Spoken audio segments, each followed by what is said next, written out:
이사 첫날이지만 넬의 기분은 별로 좋지 않습니다. 남편인 스티븐의 직장 문제 때문에 원치 않았지만 갑작스러운 이사를 결정했기 때문이죠.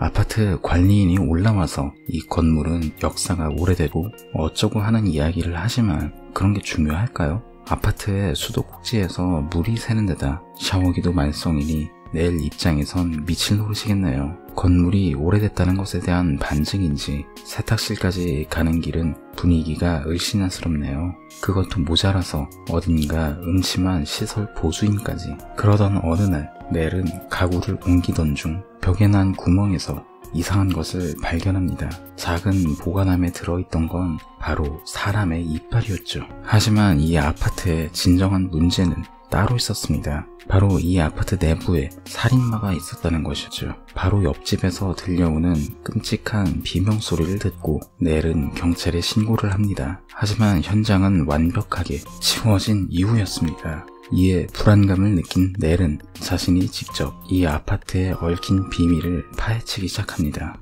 보통 일반적인 슬래셔 호러에 공통점이 하나 있다면 바로 살인마가 외부에서 나타난 존재라는 것이에요. 물론 이건 대부분의 공포영화도 마찬가지이긴 하지만 슬래셔 호러의 경우 그런 경향이 더 두드러지는 편입니다. 아마도 미국 사회 내부에 자리 잡은 두려움, 낯선 장소를 찾아갔을 때 발생할 수 있는 일에 대한 무의식적 공포를 영화로 표현한 건 아닐까 싶어요. 아무래도 대표적으로 13일의 금요일, 데드캠프, 그리고 장르는 좀 다르지만 호스텔도 포함할 수 있겠죠. 그리고 집이라는 존재는 인간에게 있어서 아주 오래전부터 반드시 필요한 건축물의 하나로 인식되어 왔습니다. 무엇보다 사람이라면 누구나 자신의 집에 돌아왔을 때 세상 어디보다 편안하고 따뜻함을 느끼기 마련이죠.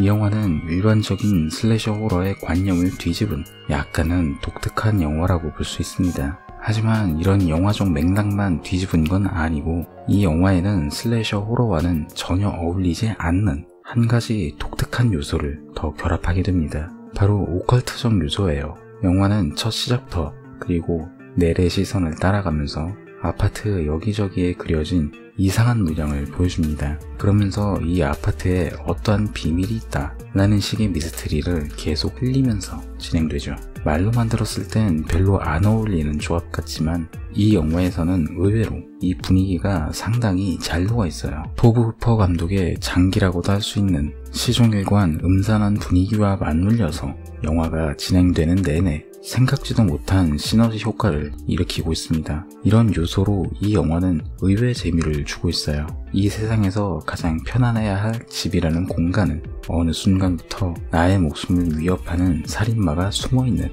가장 무서운 공간으로 탈바꿈하게 됩니다. 여기에 살인마가 얼굴을 가리고 등장하기 때문에 살인마는 아파트에 살고 있는 누군가 라고 하는 마치 추리물 형식의 의문까지 띄게 만듭니다. 여기에 앞서 말한 분위기가 맞물려서 이 영화는 특유의 개성을 가진 영화로 거듭나요. 그리고 슬래셔 호러라는 영화 장르가 무색하지 않게 우리가 주변에서 흔히 사용하는 공구를 이용한 바디 카운트 씬은 살인마 캐릭터에 나름의 개성을 부여하고 있어요. 물론 이렇게만 놓고 보면 상당히 괜찮은 슬래셔 호러지만 정말 아쉬운 부분은 바로 각본의 개연성입니다. 이 영화에서 가장 핵심적인 인물은 주인공이 아니라 바로 이 아파트에서 가장 오래 산 체스라는 인물입니다. 그는 영화에서 유일하게 살인마의 존재를 알고 있고 심지어 그의 태생에 대한 과거까지 알고 있는 인물이에요.